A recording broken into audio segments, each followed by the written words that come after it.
When I first revisited the Bourne Supremacy, 2004, it was not only the continuation of a story I thought I already knew, but also a confrontation with memory, guilt, and identity that reached far deeper than the surface of espionage. I remember the first time I watched it years ago. I was struck by how it felt different from the usual action thrillers, not because the chases and fights were any less intense, but because they carried a strange heaviness, as if every punch, every sudden escape, was weighted down by regret. Bourne's world here is not glamorous, not wrapped in shiny gadgets or invulnerable bravado. It is cold, restless, and drenched in shadows. That mood settled into me as I watched, reminded me of nights in my own life when I felt hunted not by enemies but by my own thoughts, when no city, no bed, no familiar street offered peace. The premise moves quickly, forcing us into a rhythm of tension from the first minutes. Bourne is in hiding, trying to live quietly, yet haunted by fragmented memories, flashes of missions and killings he cannot fully remember but cannot escape. It is this fractured identity that gives the film its power.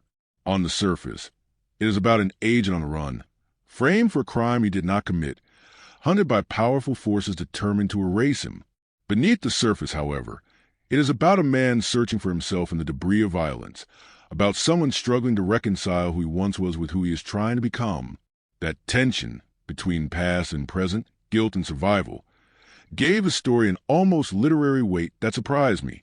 As the first sequences unfolded, I felt pulled into a rhythm that was at once relentless and intimate. The editing was sharp, restless, constantly moving, as though mimicking Bourne's own paranoia. I remember watching those scenes of surveillance, of hidden eyes tracking him, and thinking about how often in my own life I felt watched, not by spies but by the expectations of others, by my own relentless inner critic. Bourne's paranoia is cinematic, but symbolically it is universal. The sense of being hunted by forces you cannot quite name. What struck me most, though, was how the film refused to romanticize espionage. The violence here is not stylish, but brutal, abrupt, and terrifying. Bourne kills not as a choreographed hero, but as a survivor, fast, efficient, and often visibly shaken afterward. I remember a sequence where he takes out an adversary in close quarters, and afterward his breath trembles. His eyes betray exhaustion. It unsettled me, because it stripped away the fantasy of invulnerability and replaced it with the truth of fragility. It reminded me of times when I faced conflict, not with fists or guns, but in moments when survival demanded choices I never wanted to make, and afterward I too felt the trembling aftermath. The film also teases us with questions that linger long after credits roll. Who was born before the amnesia? What did he do? Whom did he betray? What debts of blood still cling to him? And perhaps most haunting, can a man who once lived as a weapon ever truly find peace? These questions whispered to me as I watched, echoing in my own life as questions of identity. How much of who we are is defined by what we have done, and how much by what we choose now? Bourne's story is not just an action thriller, but a meditation on memory and morality, on whether redemption is possible when the past is soaked in blood. As the narrative wove through safe houses, chases across rooftops, and tense confrontations, I felt the pull of geography too. The settings, Berlin, Goa, Moscow, were not just locations, but moods. Each city seemed to mirror Bourne's fractured self, a reminder that no matter where he ran, the shadow followed. Watching those sequences, I thought of my own restless journeys, the times I moved from one place to another hoping distance would dissolve my unease, only to find the same questions waiting in each new city. The film captured that truth with painful clarity. We cannot outrun ourselves. By the time the first act tightened its grip, I felt a strange mix of exhilaration and heaviness. Exhilaration because the sequences were so expertly crafted, the momentum so irresistible. Heaviness because beneath it all was sorrow. The sorrow of a man who has lost the right to live a normal life, who longs for peace yet carries chaos within him. It is this duality that makes the film linger long after credits. It is both a pulse-pounding thriller and a meditation on the burden of memory. And so I found myself leaning in, not just to see what chase or fight would come next, but to see what fragments of self Bourne might recover, what truths he might face, what redemption, if any, he might find. The film promised me not only action but reflection, not only spectacle but intimacy. It whispered that the story ahead would not be easy, that would tear open wounds both personal and political, but that in those wounds lay the possibility of understanding. And I, unable to resist, surrendered to the journey once more.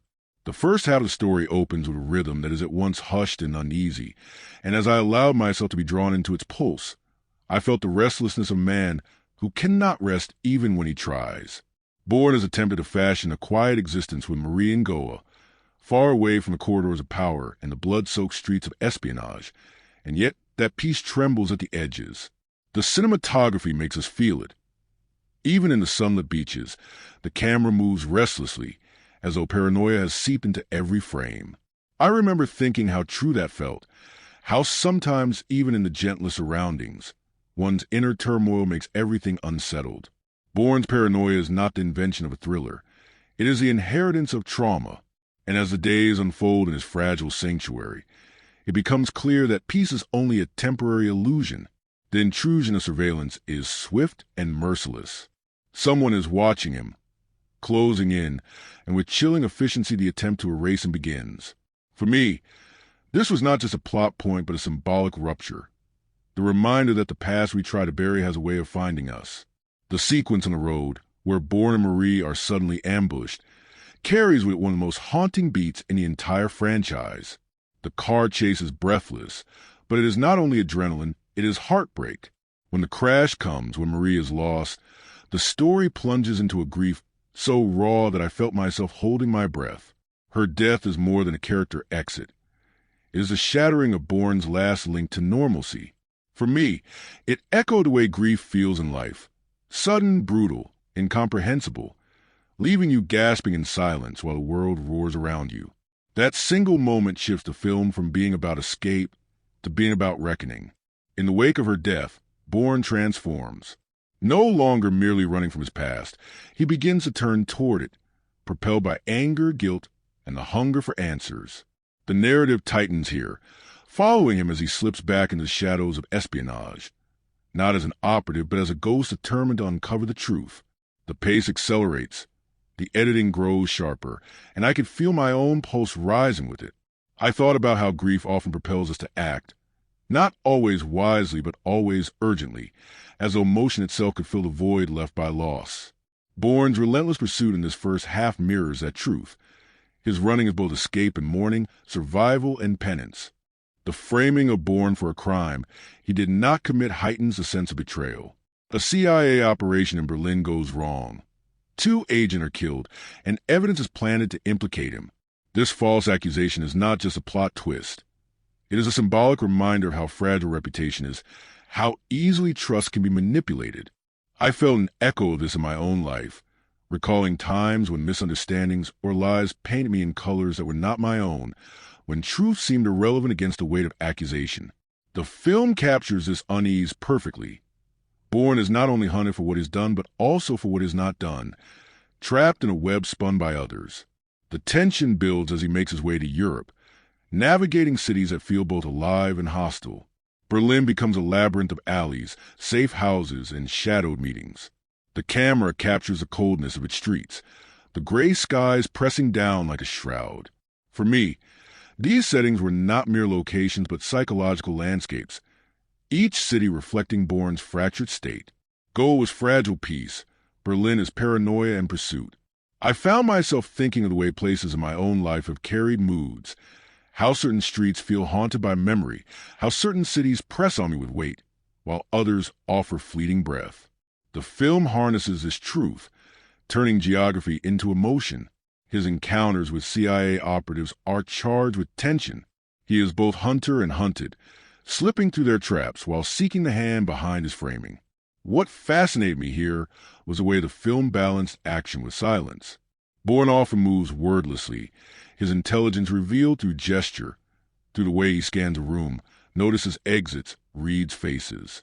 I found this deeply compelling because it suggested that survival is not just physical but perceptual. In my own life, I have known the value of perception, those moments when noticing a subtle detail changed everything, when awareness itself became a kind of weapon. The film captures that truth in its every frame. The CIA, meanwhile, becomes a mirror of betrayal and bureaucracy. Pamela Landy emerges as a central figure, piecing together the case against Bourne. At first she sees him as a threat, the assassin responsible for bloodshed, but as the story unfolds we glimpse her intelligence, her doubts, her humanity. I found her presence intriguing, because she embodies a theme of perspective, how the same set of facts can tell different stories depending on where one stands. For Bourne, he is a man hunted unjustly. For Landy, he is a dangerous operative on the loose. This clash of perspectives reminded me of how in life, too, conflict often arises not from absolute truths, but from competing interpretations. The symbolism here is subtle but powerful. Truth is not a monolith, it is a prism. As Bourne digs deeper, fragments of memory resurface. Flashbacks of missions, of assassinations carried out under the Treadstone program, punctuate his journey. These fragments are not polished. They are jagged, disorienting, as though the past is breaking through the walls he has tried to erect. I found these moments deeply haunting, for they mirror how trauma often returns, in sudden, intrusive flashes rather than coherent narratives. Watching him struggle with these memories, I thought of my own restless nights when recollections surface unbidden, when the mind plays back images I would rather forget. The film captures a psychological truth with painful accuracy, making Bourne's search for identity feel not like a trope, but like a genuine struggle. The chases that define this first half are relentless, yet they never feel empty. Each pursuit carries emotional weight, whether it is fueled by grief, guilt, or the hunger for truth. A sequence across the rooftops of Berlin left me breathless, not only because of its technical brilliance, but because of the desperation it conveyed. Bourne is not running for victory. He is running to survive long enough to make sense of his past. That difference, subtle but profound, gives the action a gravity that lingers. I found myself thinking about how in my own struggles I too sometimes ran, not toward triumph, but simply toward clarity, toward the hope that if I endured a little longer, understanding might come.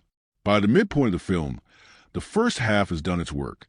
It has shattered Bourne's fragile peace, ripped away his last connection to normal life, framed him for crimes he did not commit, and thrust him back into the labyrinth of espionage where truth and lies blur. Yet has also given him purpose. No longer will he merely hide. Now he will seek, question, confront. The first half ends not in resolution, but in acceleration, the momentum of a man who has lost everything but refuses to surrender. As I sat with these reflections, I realized that the first half of the film is not merely set up for action, but meditation on grief, betrayal, and the persistence of memory. It is about how loss transforms us, how accusations wound us, how fragments of the past pursue us even when we run. For me, it became less about espionage and more about identity, less about survival and more about reckoning. And in that recognition, I felt the weight of the story pressing on me, urging me forward into the second half where deeper truths and deeper wounds awaited. The second half of the story unfolds like a tightening noose, each step drawing Bourne closer to both his hunters and his own haunted past. Where the first half established grief and paranoia, this half shifts into reckoning. As I followed him through Berlin's gray streets and Moscow's snowbound avenues, I felt the weight of inevitability pressing down on him, as though every alley and every face was conspiring to bring him face to face with truths he had spent years avoiding. The tempo quickens. The CIA, led by Pamela Landy, narrows its pursuit, convinced that Bourne is the assassin responsible for the Berlin murders. The framing against him grows tighter, dossiers stacking, surveillance tightening, until it feels like the walls themselves are closing. Yet even as he is pursued, Bourne becomes a hunter, retracing the steps of his past missions, searching for the ghostly fingerprint of Treadstone and the people who built him into a weapon.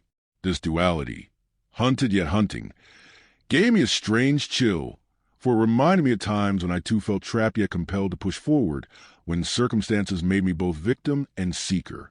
The film captures this paradox with relentless energy. One of the most striking sequences in the second half is Bourne's infiltration of a CIA hotel operation. Here, the film displays its mastery of tension. He is outnumbered, outwatched, yet his resourcefulness turns the tables.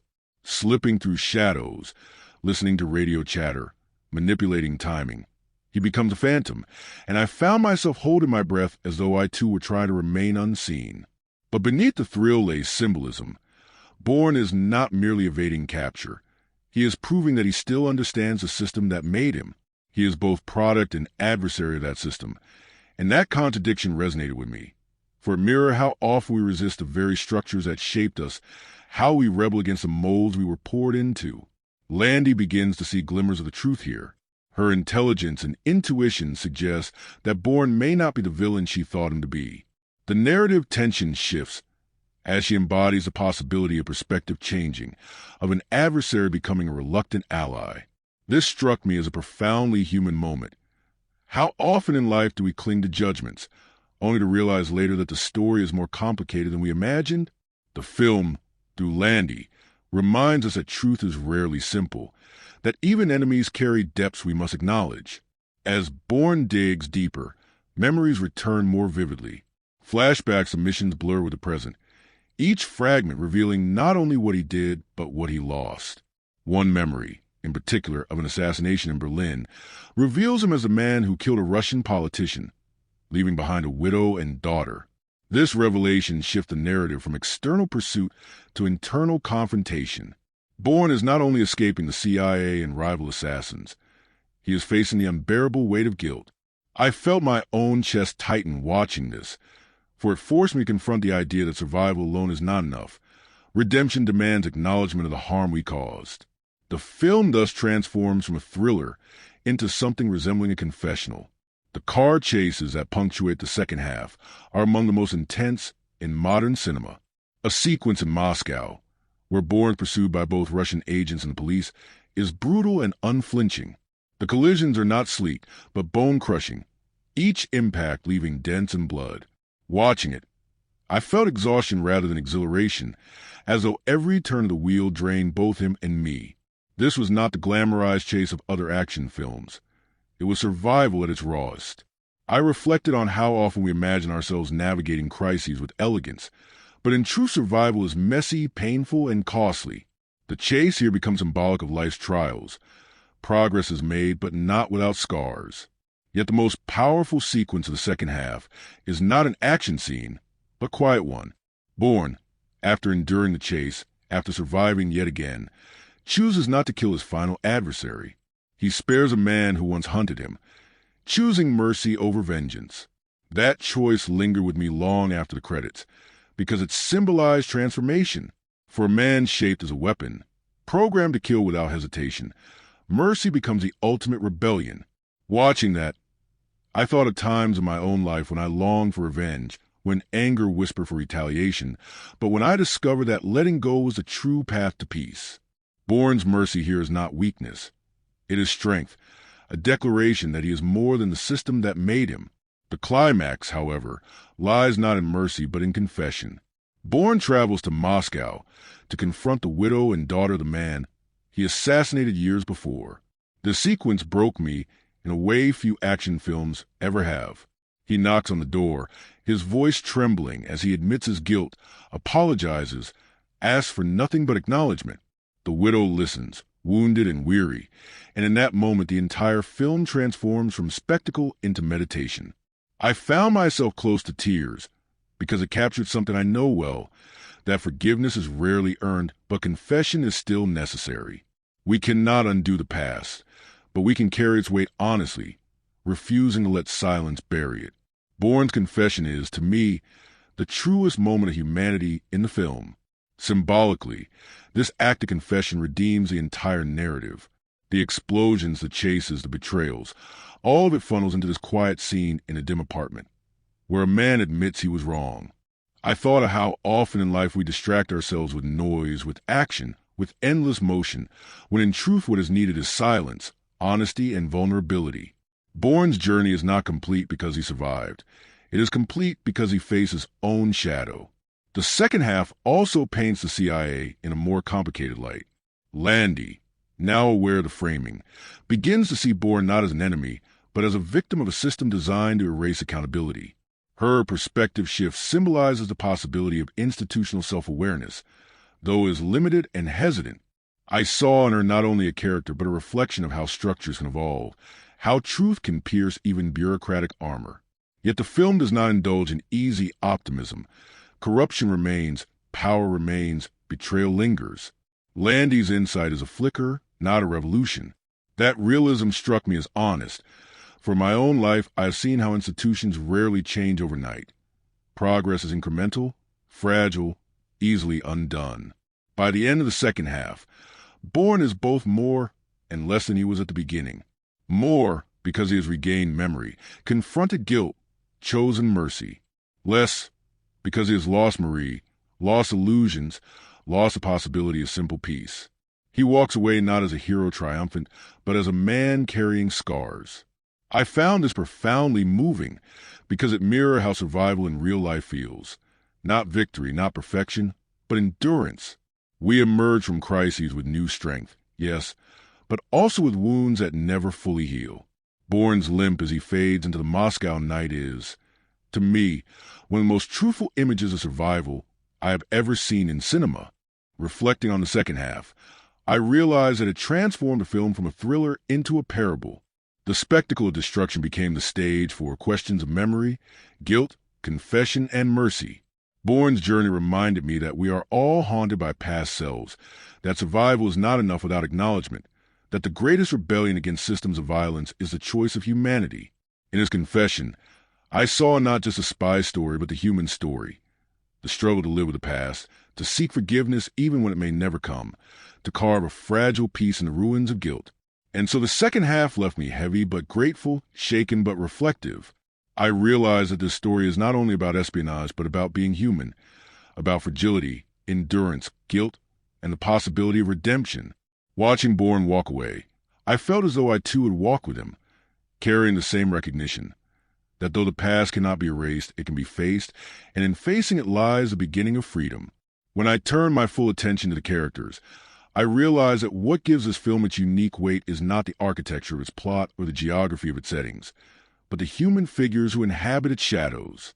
The characters here are not drawn in broad strokes of fantasy, but in the sharper, jagged lines of vulnerability, grief, and contradiction. Each of them embodies not only their role in the narrative, but also a symbolic truth about what it means to live in a world of betrayal, loss, and fleeting moments of loyalty. Jason Bourne himself is the gravitational center, and reflecting on him is like looking into a cracked mirror. He is not merely a protagonist, not even merely an antihero. He is a man fractured by memory, stitched together by instinct, and haunted by what he cannot forget. In this film, more than in its predecessor, his character deepens into tragedy. The death of Marie strips him of his last link to innocence, pushing him into a spiral where vengeance, grief, and guilt overlap.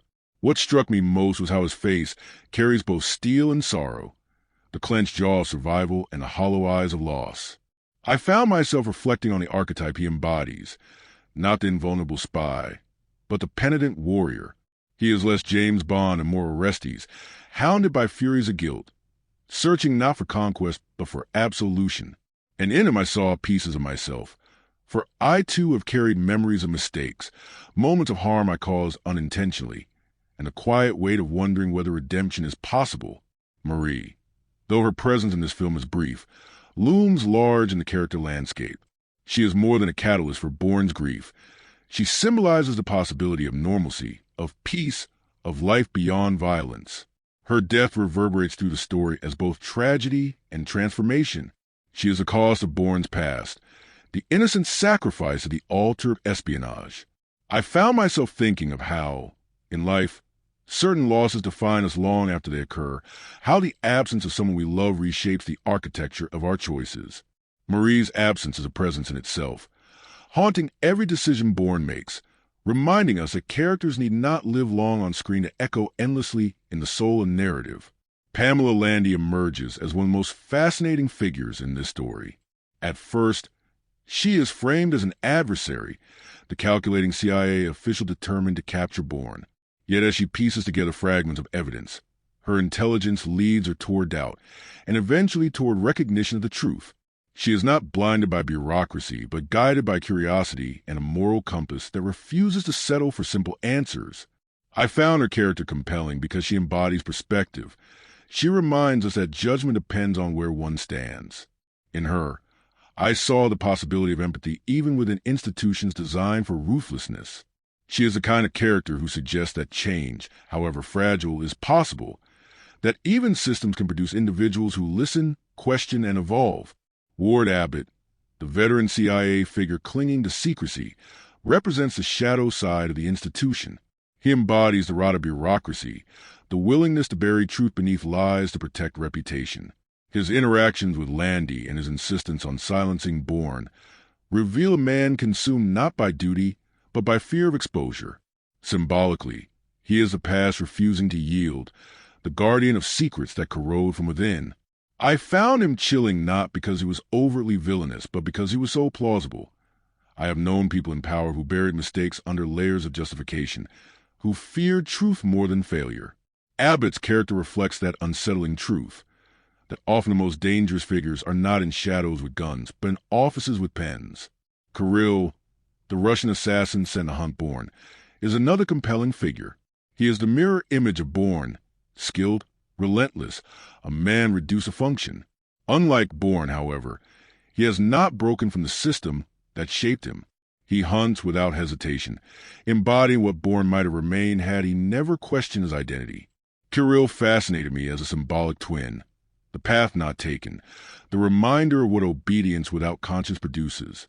When Bourne ultimately chooses mercy rather than killing him, it is as though he is sparing not only an enemy, but the ghost of himself. I thought about how in my own life I have sometimes met people who embodied paths I might have taken had I chosen differently, and how confronting them felt like confronting an alternate version of myself. Karl is that alternate self for Bourne, and their confrontation is as much psychological as physical. The widow and daughter of the Russian politician Bourne assassinated stand at the emotional climax of the film. They are not central figures in terms of screen time, yet symbolically they are everything. The widow, in her grief and bitterness, embodies the cost of Bourne's past. The daughter, innocent yet scarred, represents the collateral damage of systems that turn men into weapons. When Bourne confesses his crime to them, their silence becomes more powerful than any dialogue. Their presence transforms a narrative from action to morality, from chase to confession. I found myself deeply moved by them, because they reminded me that behind every statistic of violence lie human faces, human stories, human wounds. Even the supporting operatives, analysts, and bureaucrats carry meaning. They embody the machinery of surveillance, the faceless hum of institutions that reduce people to files and codes. Yet within that machinery, moments of doubt flicker, an analyst who hesitates, an operative who looks uneasy. These small gestures reminded me that even within dehumanizing systems, humanity persists, though often stifled. What struck me most in reflecting on these characters is how they are all defined by memory and perspective. Bourne is haunted by memories he cannot escape. Marie is remembered as possibility. Landy learns to shift perspective, to see beyond the narrative fed to her.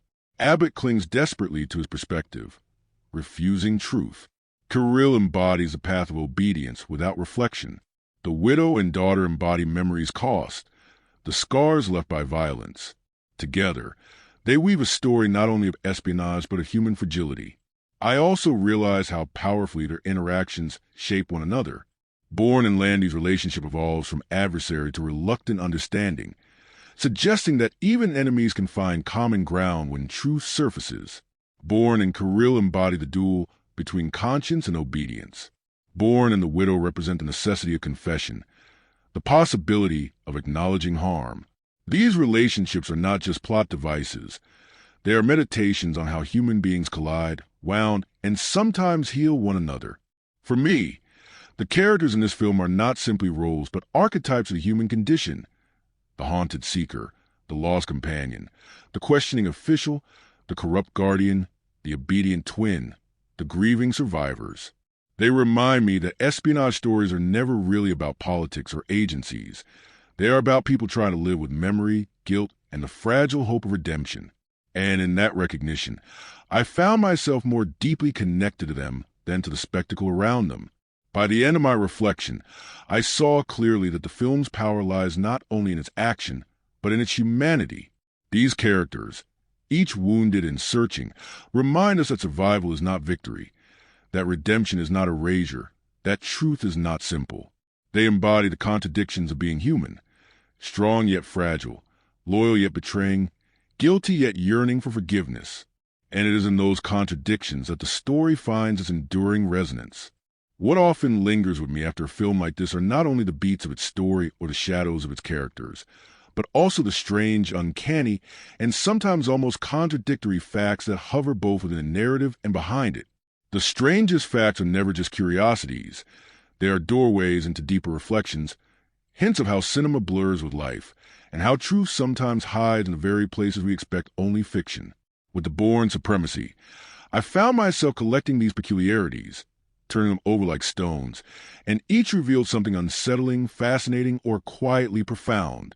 One of the strangest facts about this film is how intimately grief is woven into the fabric of an action thriller. At its surface, it is about assassins, intelligence agencies, and global chases, yet the death of Marie gives a tone more akin to tragedy than spectacle. The strangest fact here is that audiences come expecting adrenaline, but leave carrying sorrow.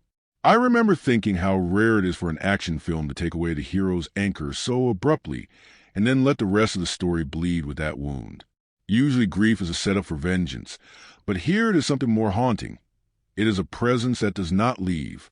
This blending of genres, action wrapped in mourning, felt to me like an odd yet powerful contradiction, a thriller that beats like a lament. Another strange fact is the role of memory.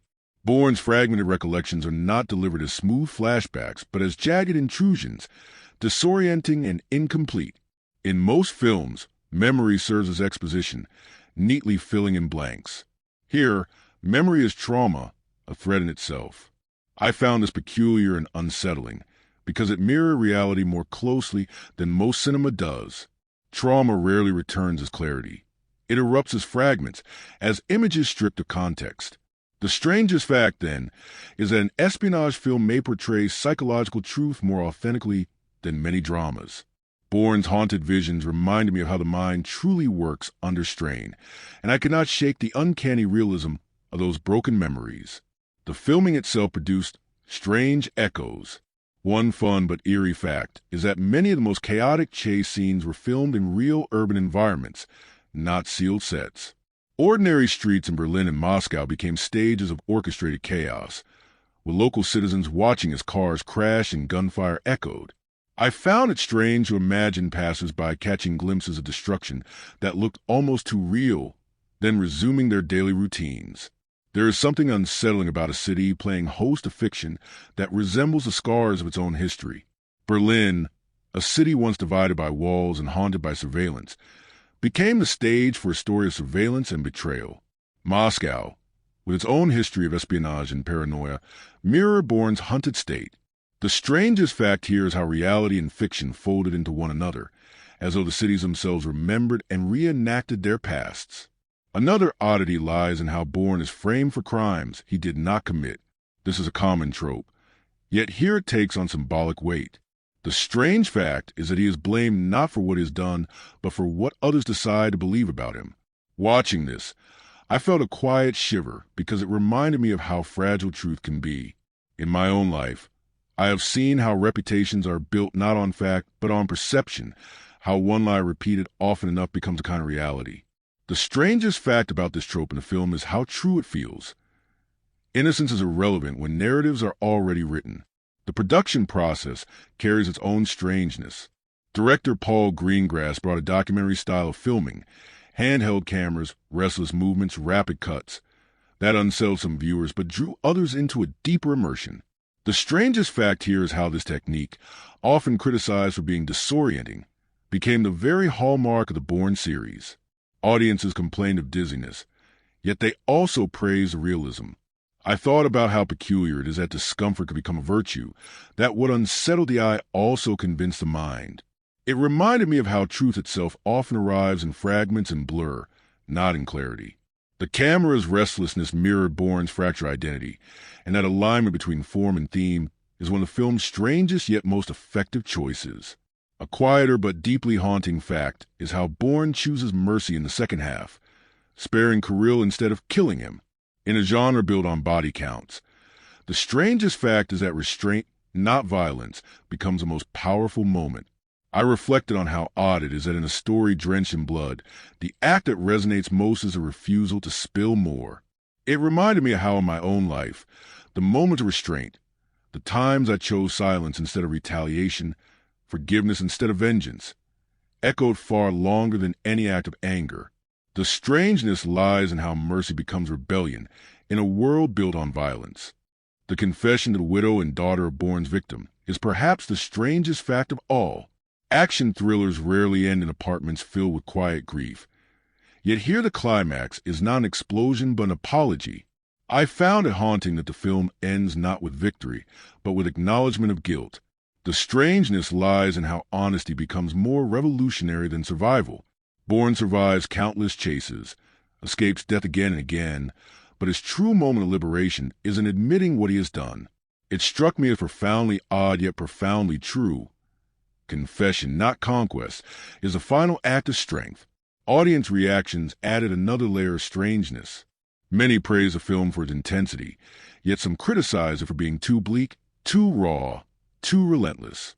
The strangest fact here is that the very qualities that gave the film depth were also those that unsettled audiences. It made me reflect on how in life, too, truths that heal us can also hurt us first. A story can be both medicine and wound, depending on how one receives it. Even the numbers at the box office carried a peculiar twist. The film, though darker and more tragic than its predecessor, outperformed expectations, proving that audiences were drawn not only to spectacle, but to stories tinged with sorrow and guilt. The strangest fact is that a film so heavy with grief could find mass appeal. It reminded me of how people sometimes flock to stories that mirror their own unspoken heaviness, as a watching pain unfold on screen makes their own more bearable. Another strange detail that stayed with me is how Bourne, despite being the protagonist, speaks remarkably little compared to most action leads. His silences dominate.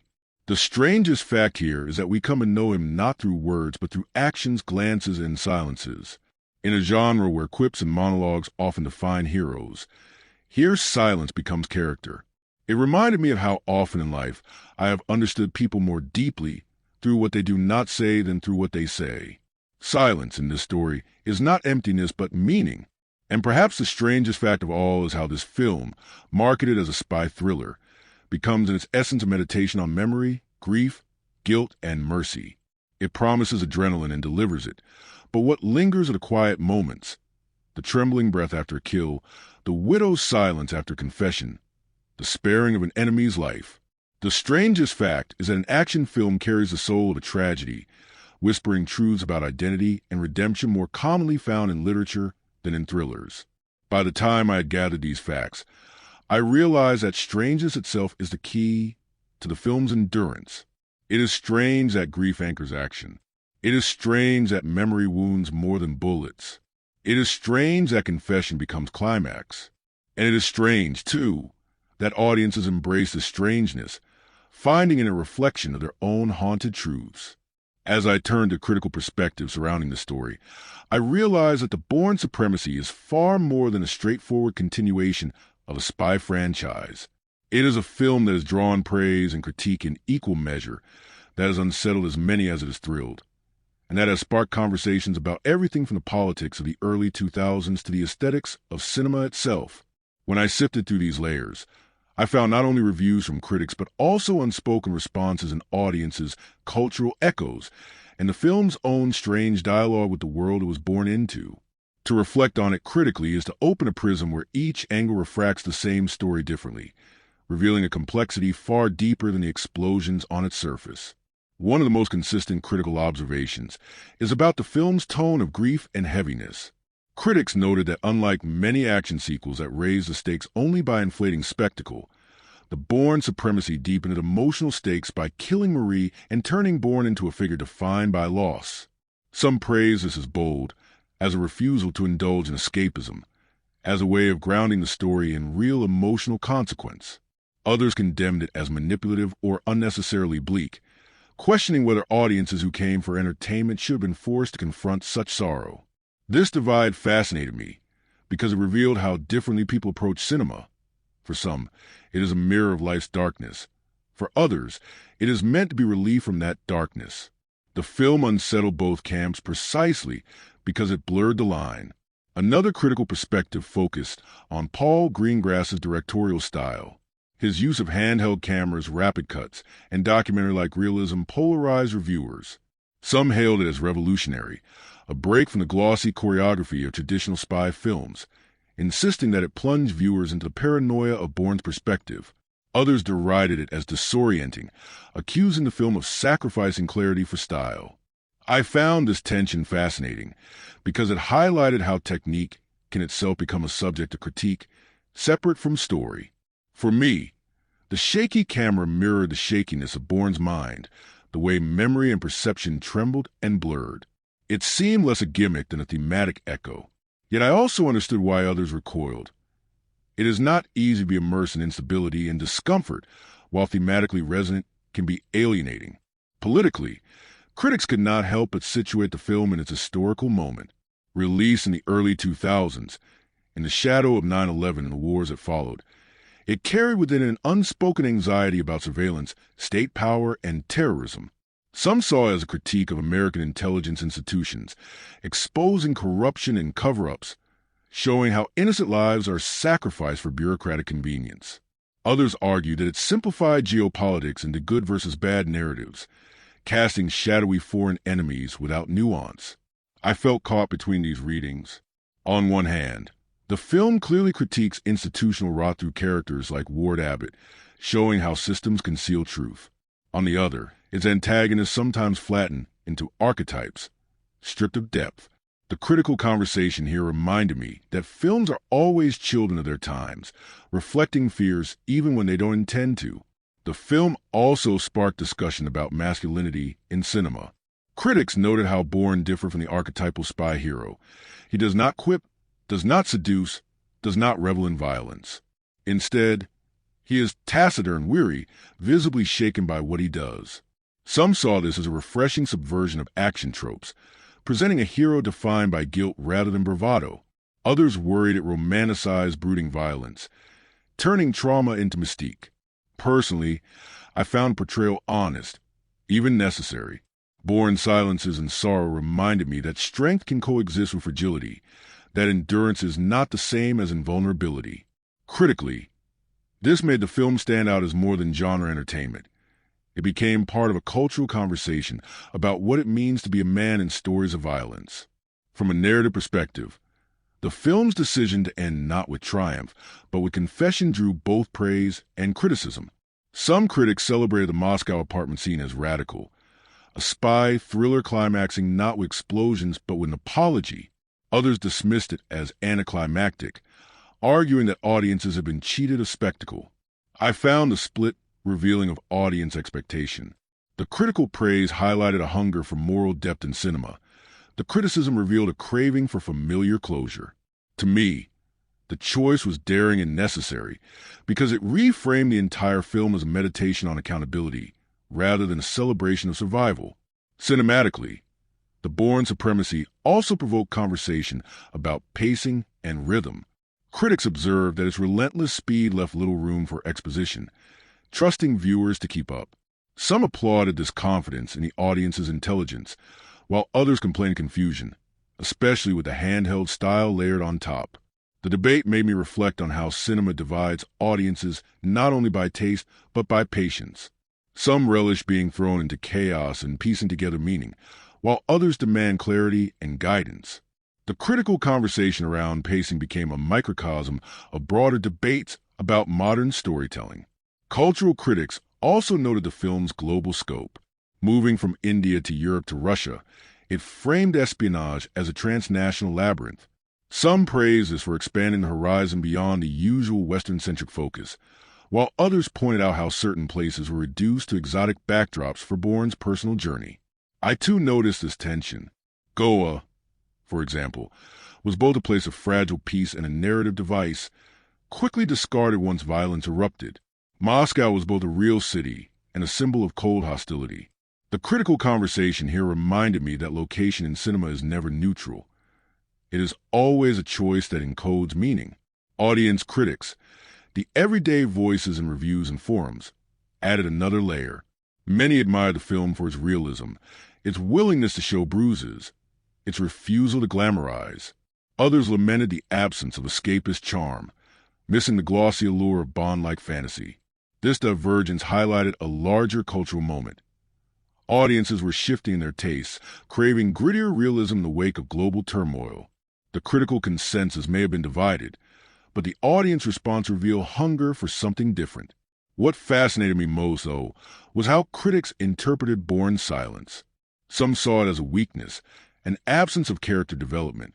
Others saw it as profound, suggesting that his silence spoke volumes about trauma, guilt, and endurance. For me, his silence was the film's truest language. In a world saturated with noise, deception, and propaganda, silence became authenticity. Critics may have debated its effectiveness, but I felt it as truth. The movie events themselves, the Berlin operation gone wrong, the framing, the pursuit across Europe, the Moscow confession, each became focal points of critique. Critics dissected the car chase in Moscow as both exhilarating and exhausting, praised its raw physicality, or condemned its length. They debated the morality of Marie's death. Was it necessary for Bourne's transformation, or a cruel use of a female character as a plot device? They analyzed the confrontation between Bourne and Landy, some calling it a battle of intellects, others dismissing it as underdeveloped. Each event became a canvas for interpretation, proof that the film, though marketed as action, carried a weight of themes that demanded critique. By the time I absorbed all these perspectives, I realized that the film is best understood not in absolutes but in contradictions. It is praised as revolutionary and condemned as disorienting. It is lauded for emotional depth and criticized for bleakness. It is seen as politically resonant and dismissed as politically simplistic. These contradictions do not weaken it, they define it. The critical conversation itself becomes part of the film's legacy, proof that it touched nerves deeper than entertainment usually does. For me, the most valuable perspective is the one that sees the film as a meditation on accountability. Critics may debate style, pacing, or politics, but at its core the movie dares to suggest that survival is not enough without confession, that action is empty without acknowledgement of harm. In a genre where explosions usually close the curtain, this insistence on guilt and truth is radical. And perhaps that is why the film endures. Not because everyone agreed on it, but because everyone felt compelled to respond. What always fascinates me about films like this is that behind the seamless illusions of chaos and survival, there lies another story, a story that's built and dismantled, of directors shaping rhythm, of actors bruised and laughing between takes, of accidents, improvisations, and choices that shape the final product in ways audiences rarely see. To reflect on the production of the Bourne Supremacy is to enter that hidden world, to discover fun facts and insights that give the film an entirely new texture. For me, these stories behind the story carry as much weight as a fictional narrative, because they remind me of the humanity of filmmaking, the sweat, mistakes, and genius that together create what looks effortless. One of the most striking insights is how director Paul Greengrass reshaped the entire aesthetic of the series. Whereas the Bourne identity leaned on Doug Liman's more polished approach, Greengrass introduced a documentary-style realism, with handheld cameras, rapid editing, and a restless visual energy. This decision was controversial even within the production. Cinematographers worried about clarity, editors faced mountains of footage, and producers wondered whether audiences would embrace the jittery, immersive style. Fun fact: Greengrass insisted on shooting many scenes with multiple cameras simultaneously, capturing chaos from every angle, then piecing together and editing like fragments of memory. This method mirrored Bourne's fractured mind. What is strange and fascinating is that what some consider liability became the very trademark of the franchise. Another production challenge lay in the car chases, particularly the climactic Moscow pursuit. Greengrass wanted the chase to feel raw, not choreographed. Fun fact: instead of relying solely on stunt doubles, the production placed Matt Damon in vehicles for many shots, training him intensively in stunt driving. Damon later admitted that the sequences left him shaken but exhilarated. The crashes, dents, and shattering glass were often real, filmed in freezing conditions on Moscow streets. Crews closed sections of roads at night, using a mix of practical stunts and digital touch-ups. What impressed me was how much it was real. Cars colliding, metal crumpling, tires screaming against asphalt. Watching it later, I felt my own body tense, not because of CGI spectacle, but because the weight of reality pulsed in every frame. Filming in real cities added layers of difficulty. Berlin, with its dense history of surveillance and walls, became a natural stage. Crews shot in locations like Alexanderplatz, often with local passers-by watching the chaos unfold. Fun fact: in some scenes, extras were not extras at all, but real Berliners caught in frame, their startled reactions genuine. The production embraced this, letting authenticity bleed into fiction. Moscow posed even more challenges, with bureaucratic permissions, freezing weather, and traffic control all complicating the shoot. Yet these very difficulties gave the film an atmosphere. Cars sliding on icy roads, breath visible in the cold, streets heavy with winter gloom. For me, this was a reminder that reality itself became a collaborator in production, gifting textures no soundstage could replicate. The death of Marie, one of the film's most pivotal moments, also carries behind-the-scenes stories. Producers debated whether to remove her early, fearing audience backlash. Yet they chose to do it precisely to give Bourne's character emotional depth. Fun fact: the car chase in Goa was shot in India, on roads crowded with locals, requiring coordination with hundreds of drivers and onlookers. The sequence demanded delicate choreography to avoid real accidents. At one point, filming had to be paused because curious villagers kept gathering on set.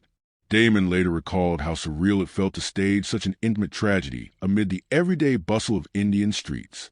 That collision between grief and ordinary life mirrored the film's tone, loss intruding on the ordinary. Stunt work in this film was punishing. Fight sequences were choreographed to feel abrupt and painful rather than elegant. Fun fact: in the Munich apartment fight, where Bourne takes down an assassin in brutal close-quarters combat, the choreography was designed to look improvised.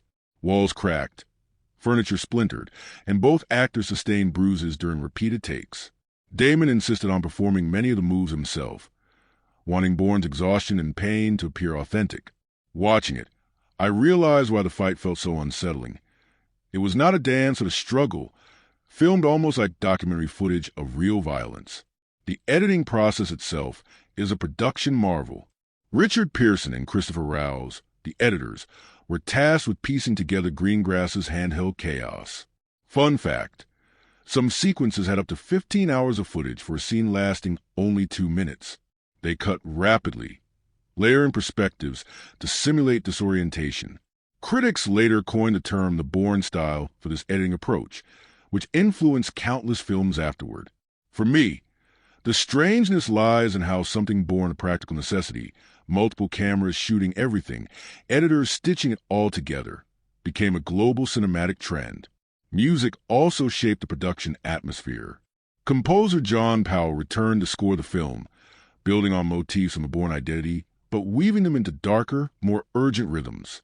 Fun fact: Powell experimented with unusual percussion, layering tribal beats with electronic pulses to mirror Bourne's pounding heart and fractured psyche. His score became as iconic as the shaky camera work, cementing the mood of paranoia. I notice how often silence punctuates the score, moments where absence of sound heightens tension. Those choices were deliberate, crafted in studio rooms far from the chaos of sets, yet they gave the film an emotional rhythm. Casting decisions carried their own insights. Matt Damon initially hesitated to return, wary of sequels. He agreed only after being convinced that the story would deepen Bourne's humanity. Fun fact: Damon underwent months of training in martial arts, stunt driving, and firearms, determined to perform as much as possible himself. Franka Potente, though her role as Marie was brief here, was cherished on set. Cast and crew later admitted they felt her absence keenly after her scenes ended, as though her death in the story mirrored her absence in production. Joan, cast as Pamela Landy, brought gravitas to the role, and many crew members later praised how her presence elevated scenes with quiet authority. Even accidents shaped production. Fun fact: during filming of one rooftop chase, a stuntman miscalculated a leap and injured his ankle, forcing rewrites of blocking for subsequent scenes. Instead of scrapping footage, Greengrass used a stumble, insisting that imperfections made the action feel more real. That philosophy defined the entire production. Accidents became assets. Mistakes became authenticity. I found that strangely beautiful, because it mirrored life itself. Our stumbles often shape our stories more than our planned steps. Another fun but telling fact is how little CGI was used compared to typical action films of time. Explosions, crashes, and stunts were mostly practical, with digital effects used only to erase safety rigs or enhance debris. This decision made production grueling, but gave the film its visceral texture. Damon joked in interviews that the bruises were real and that audiences should appreciate the blood tax paid for authenticity.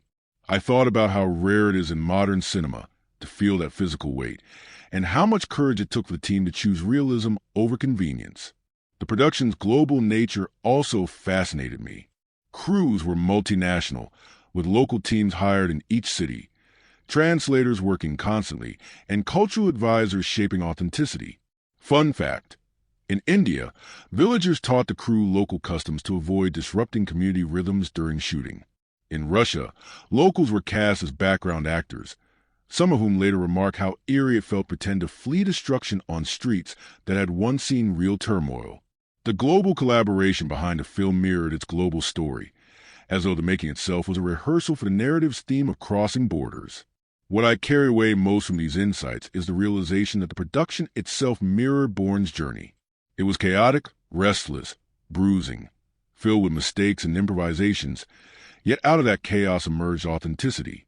The handheld camera, the bruised actors, the improvised stunts, the real streets, these choices blurred fiction and reality, leaving audiences breathless not because they saw polish, but because they felt truth. The fun fact behind the film revealed not only craft but philosophy, that imperfection is power, that authenticity is worth the bruises, and that cinema, like survival, is built from persistence. When I reflect on the setting and cinematic elements of the Bourne Supremacy, what strikes me most is how the film turns geography, light, sound, and rhythm into characters of their own. The story unfolds across continents, Goa, Berlin, Moscow, Naples, and Munich. But rather than functioning as postcard backdrops, these places are textured landscapes that mirror Bourne's fractured psyche. The cinematic techniques used to portray them, the restless camera, the muted color palettes, the relentless editing, work not as decoration but as language. Together, setting and cinematic elements transform this from a spy thriller into an immersive experience of paranoia, grief, and endurance. Goa, the opening location, embodies fragile peace. The beaches, with their golden sands and bright sunlight, initially feel like reprieve. Yet even here, the handheld camera never fully rests, reminding us that tranquility is temporary. The sounds of waves are pierced by distant noises, the colors of sunlight dulled by shadows. I remember thinking how even paradise can feel uneasy when one carries inner turmoil. For Bourne, Goa is not escape but illusion, peace haunted by paranoia. The setting is symbolic. No matter how far one runs, the past follows. Berlin, by contrast, is a labyrinth of cold steel and gray skies. Its architecture is modern yet haunted, its streets wide yet suffocating. The cinematography captures this by framing Bourne within the city's geometry, concrete blocks, glass towers, and narrow alleys that make him appear both predator and prey. The soundscape of Berlin is harsh. Sirens wail, footsteps echo, radios crackle, conversations are clipped. I thought about how cities carry memories of their histories, and Berlin, a city divided and surveilled for decades, becomes the perfect mirror of Bourne's fractured self. Its setting is not just backdrop, but metaphor for division, paranoia, and hidden scars. Moscow offers another layer. Filmed in winter, its streets are blanketed in snow, its skies pale and unforgiving. The whiteness of the city contrasts with the darkness of Bourne's inner turmoil, creating a visual irony. A man drowning in guilt moving through a landscape that looks deceptively pure. The car chase in Moscow embodies this irony. The snow dampens sound, yet the crashes and gunfire pierce through with brutal clarity. For me, Moscow symbolized not only confrontation with external enemies, but confrontation with self. It is here Bourne confesses his guilt. Here he admits his crimes. Here he chooses mercy. The setting of Moscow, with its cold, stark imagery, becomes a stage for his emotional thaw, his willingness to speak truth. Munich and Naples appear briefly, but carry distinct textures. Munich's apartment fight is claustrophobic, filmed with close framing and dim lighting, turning an ordinary room into a cage of violence. Naples, with harbor and interrogation room, is shot with sterile light and oppressive silence, reminding us of how surveillance reduces individuals to data points. These smaller settings, though brief, reinforce the theme that no space is neutral. Every place becomes charged with paranoia when Bourne enters it. The film's cinematic elements extend far beyond geography. Lighting is a crucial language here. Brightness is fleeting, often swallowed by shadow. Interiors are dim, punctuated by lamps or screens, creating pockets of visibility within darkness. Exteriors are either muted under gray skies or smothered in snow. Rarely does a film indulge in saturated color. Instead, it insists on realism. Dust, smoke, pale light, the dull sheen of rain-soaked streets. This palette communicates not glamour, but exhaustion. I found it oddly beautiful, because it felt true to life. Chaos is rarely lit like a stage. More often it is shrouded in ambiguity. Cinematography is another defining element. Paul Greengrass's handheld style gives the film its restless pulse. The camera never sits still, mirroring Bourne's paranoia. Wide shots are scarce. Instead, we are thrust into close quarters, forced to experience a confusion of pursuit. Fun fact: many critics complain of dizziness, but others praise the immersion. For me, the handheld style captured the truth of survival. Moments of crisis rarely feel stable. They blur, shake, and fragment. The technique, far from gimmick, became the visual embodiment of Bourne's fractured identity. Editing amplifies this disorientation.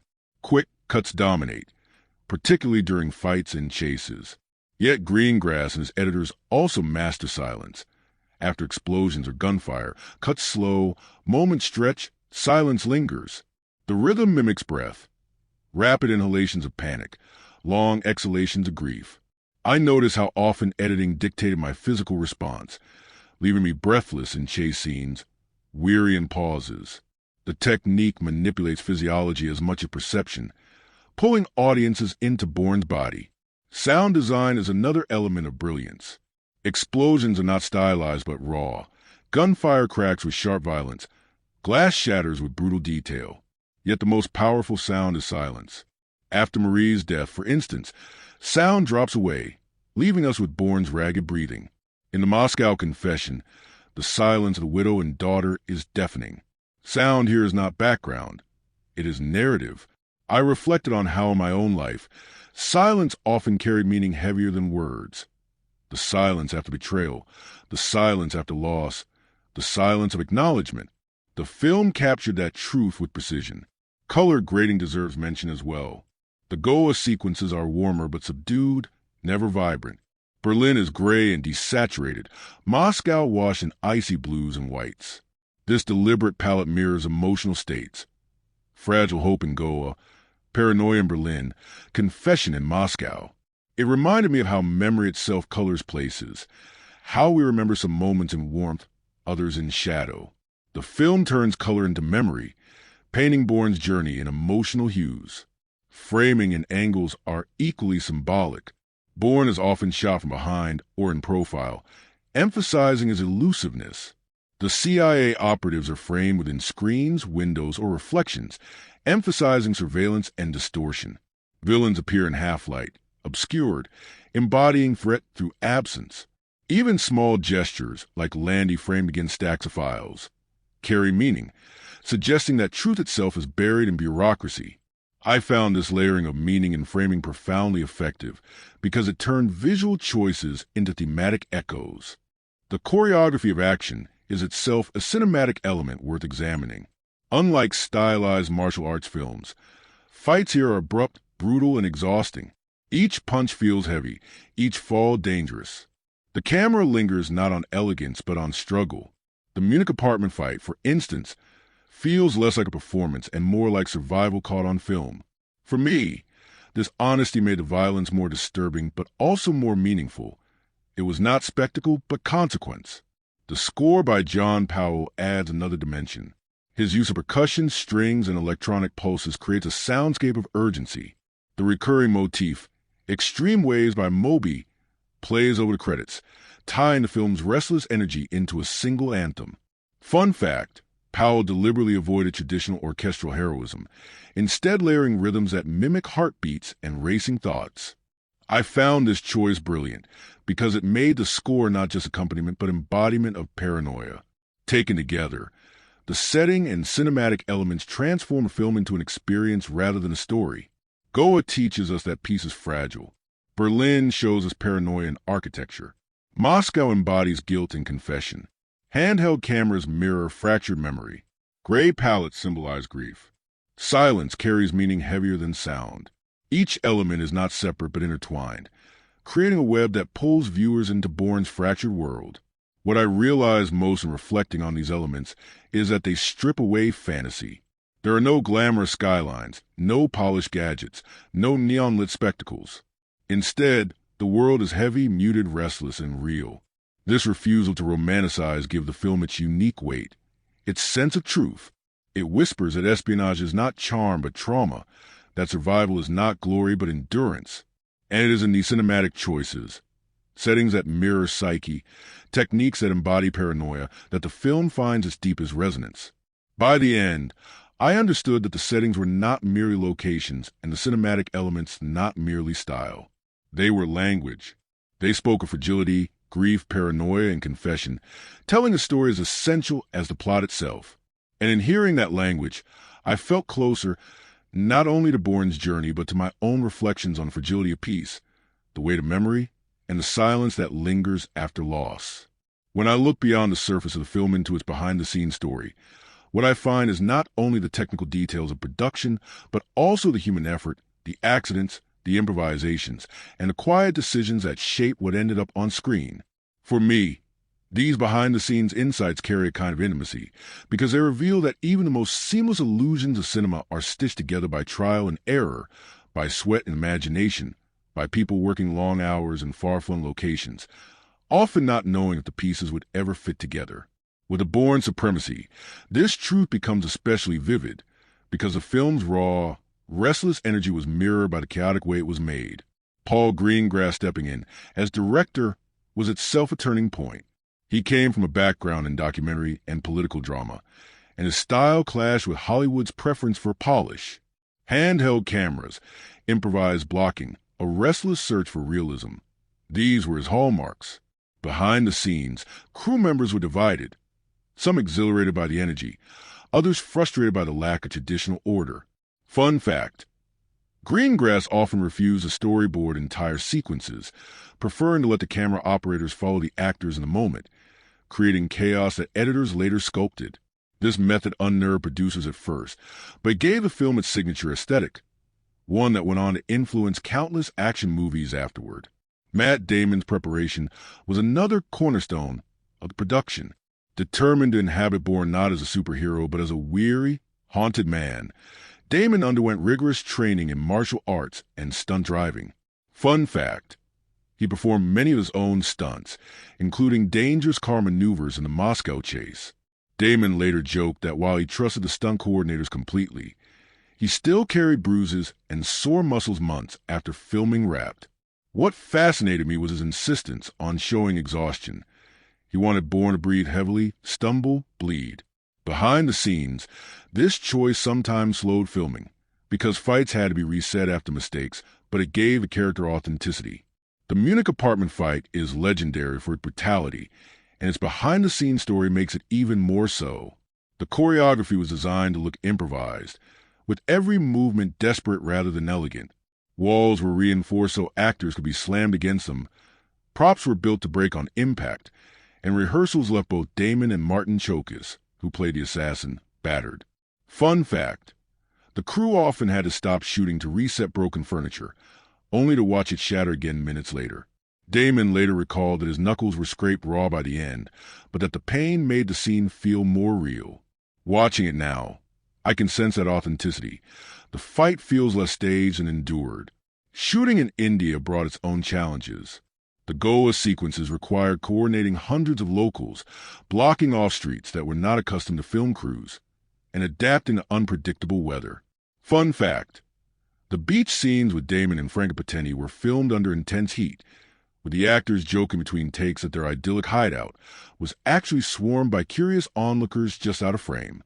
Villagers gathered by the dozens to watch the shoot, and sometimes their unplanned appearances made it into early cuts of footage. Instead of frustration, Greengrass embraced this energy, letting real life seep into the fictional world. For me, this detail makes the Goa sequences feel lived in, texture with authenticity. Berlin, with its history of surveillance and division, lent itself perfectly to the story's themes, but filming there was logistically demanding. Permits were hard-won, and crews had to adapt to shooting in active city spaces. Fun fact, some of the pedestrians visible in background shots are genuine Berliners. Unaware that they were being filmed, their candid expressions adding to the realism. The production used lightweight digital cameras to maneuver through tight streets and alleys, capturing spontaneity rather than stage precision. This approach made editing grueling but gifted the film an immediacy impossible to fake. Moscow was perhaps the most punishing location. Filming during winter meant freezing temperatures, icy roads, and constant delays. The car chase through its streets required months of planning and weeks of night shooting. Fun fact, stunt drivers rehearsed crashes dozens of times, and Damon insisted on being inside vehicles for many shots, even as they skidded across ice. Local Russian crews were hired to coordinate logistics, and many later spoke about how surreal it was to shut down streets for Hollywood chaos. Damon described the experience as exhausting but unforgettable. The breath freezing in his lungs, the cold metal of the steering wheel, the sense of danger just outside control. Watching the chase today, I can feel that authenticity. It is not glossy, it is bruised, just like the actors themselves. The editing process was a production saga of its own. With Greengrass's multi-camera approach, editors Christopher Rouse and Richard Pearson faced mountains of footage. Fun fact, some sequences had over 10 cameras rolling simultaneously, producing hours of material for minutes of screen time. The editors cut with speed and rhythm, shaping disorientation into coherence. Critics later debated whether the style was genius or confusing, but behind the scenes it was simply the product of relentless labor. For me, the strangest beauty of this process lies in how chaos became order, how fragments became narrative, a mirror of Bourne's own fractured memories pieced together into meaning. Music, too, carried behind-the-scenes stories. John Powell returned to score the film, but his task was to darken the tone.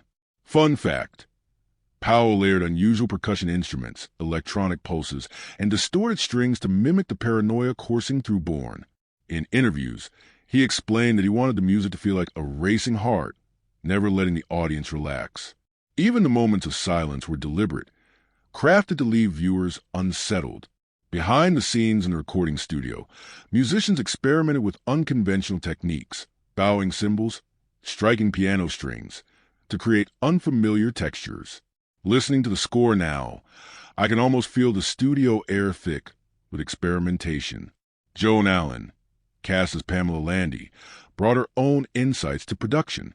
Fun fact, she modeled her character partly on real intelligence officials she researched, wanted to convey both authority and curiosity. On set, her calm presence reportedly steadied younger actors, and her scenes with Damon carried a quiet electricity even off camera. Damon later praised her ability to ground the story, giving gravitas to a film otherwise filled with chaos. Not everything went smoothly. Fun fact, during one rooftop chase, a stuntman slipped on wet tiles and injured his ankle, forcing rewrites of camera blocking. Instead of discarding the footage, Greengrass kept some of the stumble, arguing that imperfection made it more real. This philosophy, turning accidents into assets, defined the production. Mistakes, bruises, even weather disruptions became part of the texture. It reminded me of how in life, too, our stumbles often shape the authenticity of our stories more than our flawless plans. Even the film's climax, the Moscow confession, carries behind-the-scenes depth. The apartment set was built with cramped dimensions, forcing actors and cameras into close quarters. Fun fact, Greengrass insisted on natural light, using only the weak glow of winter through windows. This made shooting difficult, with crews constantly adjusting to fading daylight, but the result was a scene drenched in realism. Damon described the sequence as emotionally exhausting because it demanded not stunts but vulnerability. Behind the scenes, the silence on set mirrored the silence of the scene itself. Crew members reportedly held their breath during takes. One of the strangest production facts is how little dialogue Damon had compared to most action heroes. He spent much of the shoot running, fighting, hiding, rarely speaking. Behind the scenes, this meant long stretches where his performance depended on body language and expression rather than words. Damon later said this was one of the hardest aspects. You can't hide behind speeches. You have to carry silence. For me, this behind-the-scenes detail is profound because it shows how even in production, silence was a discipline, a craft honed like any stunt. What strikes me most after reflecting on these behind-the-scenes insights is how the making of the film mirrored its story. Chaos defined the shoot, just as chaos defines Bourne's life. Bruises were real, mistakes became assets. Authenticity was prioritized over gloss, and silence carried as much weight as noise. Behind the curtain, the film was not clean or controlled. It was restless, improvisational, filled with uncertainty. Yet out of that restlessness came a story that felt more authentic than most polished blockbusters. By the end of my reflection, I realized that behind the scenes and on screen are not separate but intertwined. The bruises of the actors became Bourne's exhaustion. The chaos of filming became the chaos of survival. The mistakes of production became the stumbles of authenticity. And perhaps that is the greatest insight, that the truth of cinema, like the truth of life, is found not in perfection, but in the scars left behind.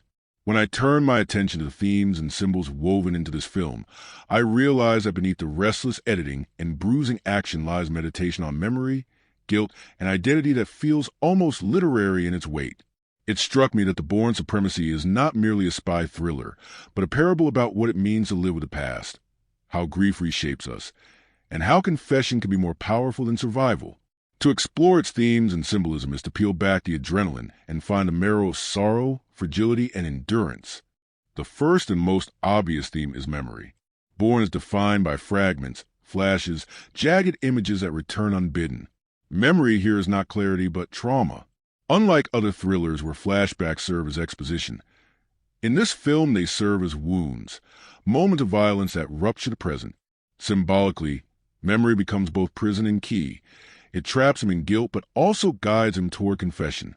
I found this hauntingly familiar because memory in my own life often returns not as neat stories but as fragments that unsettle rather than console. The film's use of memory as both enemy and guide captures the truth of trauma more honestly than most dramas. Closely tied to memory is the theme of identity. Who is Jason Bourne? Is he the assassin Treadstone created, or the man trying to live quietly with Marie? The film insists that identity is not a fixed essence, but a negotiation between past and present. Symbolically, Bourne embodies a human struggle to reconcile who we were with who we want to become. His fractured self reminded me of how often I have wrestled with past versions of myself, wondering whether mistakes define me or whether I can redefine through choice. The film suggests that identity is not discovered but built, piece by painful piece, through the choices we make after our memories return.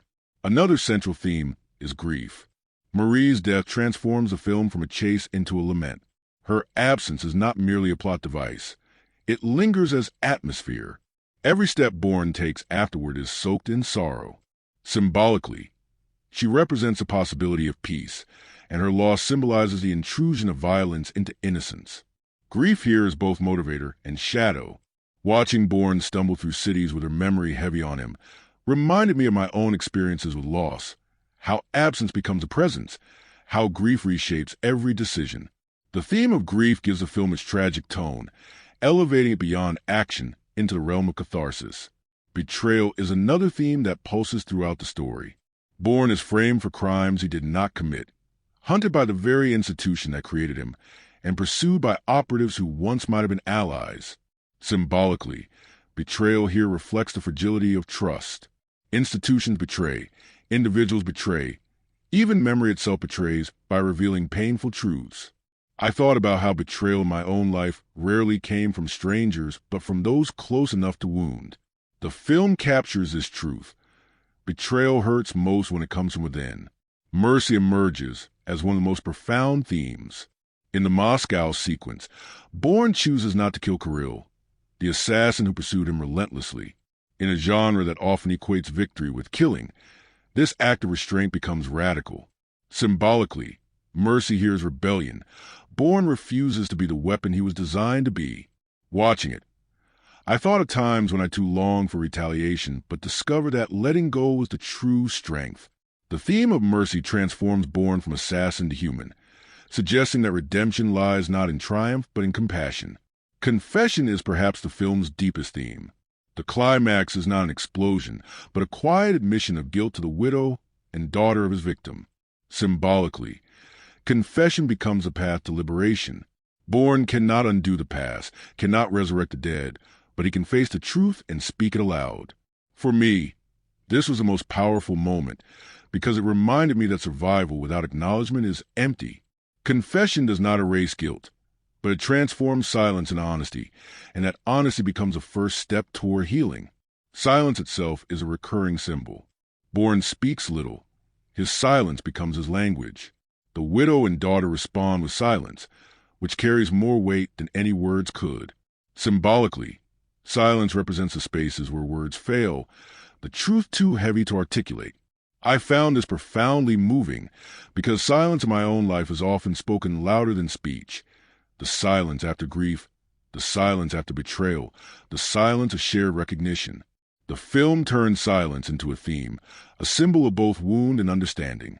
The car chase in Moscow symbolizes survival itself. Messy, exhausting, brutal. It is not sleek or glamorous but bone-shattering. Symbolically, the chase becomes a metaphor for endurance. Progress made at terrible cost, survival without glory. Watching it, I thought of life's crises, how survival often leaves scars, how progress is measured not by elegance but by persistence. The symbolism of the chase reminded me that life's victories are rarely neat. They are jagged, bruised, and costly. Even geography becomes symbolic. Goa represents illusion of peace. Berlin represents paranoia and division. Moscow represents confrontation with guilt. Each city is not just a place, but a psychological landscape. Symbolically, geography mirrors Bourne's inner journey. Fragile peace shattered, paranoia endured, guilt confessed. It reminded me of how places in my own life carry emotional weight. Streets that feel haunted, cities that carry scars of memory. The film externalizes psyche through geography, turning cities into metaphors. The theme of corruption also runs strong. Ward Abbott embodies institutional rot, the willingness to bury truth, to protect reputation. Symbolically, he represents systems that perpetuate harm by silencing confession. His character reminded me of how often institutions in the real world protect themselves at the expense of justice. The theme of corruption here is not abstract, but embodied in bureaucracy and fear. The use of color carries symbolic resonance as well. Goa's warm tones suggest fragile hope. Berlin's gray desaturation symbolizes paranoia. Moscow's icy blues and white symbolize cold confession. Color here is not decorative, but thematic. I found it fascinating how emotional states were painted onto landscapes, turning palette into narrative. The theme of identity through choice also emerges powerfully. Bourne cannot change his past, but he can choose his present. Choosing mercy, choosing confession, choosing to stop running. Symbolically, this suggests that redemption is not erasure, but transformation through action. Watching him, I thought how often I wished to erase mistakes, but how healing always came not from erasure, but from choosing differently afterward. Even the handheld camera style carries symbolism. Its restlessness mirrors Bourne's fractured mind. Its instability embodies paranoia. Symbolically, the camera itself becomes Bourne's perspective, blurred, unstable, yet determined. Critics may have debated its effectiveness, but symbolically it was perfect, form embodying content. By the end, I realized that the film's themes converge into one truth. Survival without confession is hollow, identity without memory is incomplete, and redemption without mercy is impossible. Memory, grief, betrayal, mercy, confession, silence, all intertwine into a tapestry that speaks less of espionage and more of being human. For me, the most enduring symbol is Bourne's limp at the end, walking away into the Moscow night. He is alive, but not triumphant. He carries scars, but also a fragile piece born of confession. That limp symbolizes survival in its truest form. Not victory, not erasure, but endurance marked by wounds. It whispered to me that our scars are not signs of weakness, but a passage, Proof that we have lived, suffered, confessed, and still move forward. When I think of the Bourne Supremacy not just as a story, but as an artifact of filmmaking, I realize how radically it reshaped the language of action cinema. Its filmmaking techniques became a blueprint that other films copied, debated, and sometimes mocked, but they also carried symbolic weight that tied directly into Bourne's fractured psyche. Coupled with this is the film's box office story, how it performed, how critics responded, how audiences flocked to it despite or because of its bleak tone, and how it ultimately proved that a spy thriller could be more than escapism. Reflecting on its techniques and numbers together, I found myself seeing it less as a sequel and more as a cultural shift. The most revolutionary technique was Paul Greengrass's handheld, documentary-style cinematography. Instead of polished, steady shots, the camera moved with nervous energy, often shaky, frequently cutting rapidly, as though the lens itself were paranoid. Critics later coined the Bourne style to describe this. Some praised it as immersive, forcing viewers into Bourne's perspective, making them feel hunted and disoriented. Others dismissed it as chaotic, even nausea-inducing. What fascinated me was how divisive it became. A simple technical choice turned into a debate about the very nature of cinema. Symbolically, the handheld style captured Bourne's fractured identity. Memories jagged, perception unstable, movement restless. Watching it, I felt the discomfort deliberately, as though I too were carrying paranoia in my body. Editing was another defining technique. Cuts came quickly, rarely lingering, creating a rhythm of panic. Yet Greengrass and his editors also mastered the art of slowing down at key moments. The silence after Marie's death, the long pauses during Bourne's confession in Moscow. This rhythm mirrored breathing. Rapid inhalations during chases, long exhalations during grief. Fun fact: some sequences contain hundreds of cuts in mere minutes, yet audiences rarely lost the thread of the action. Critics debated whether this was genius or confusing, but there's no denying it influenced an entire generation of action films. Sound design elevated the immersion further. Explosions were not stylized booms but raw, chest-thudding rumbles. Gunfire cracked with startling sharpness. Glass shattered with piercing clarity. Yet the film's most powerful sound was silence.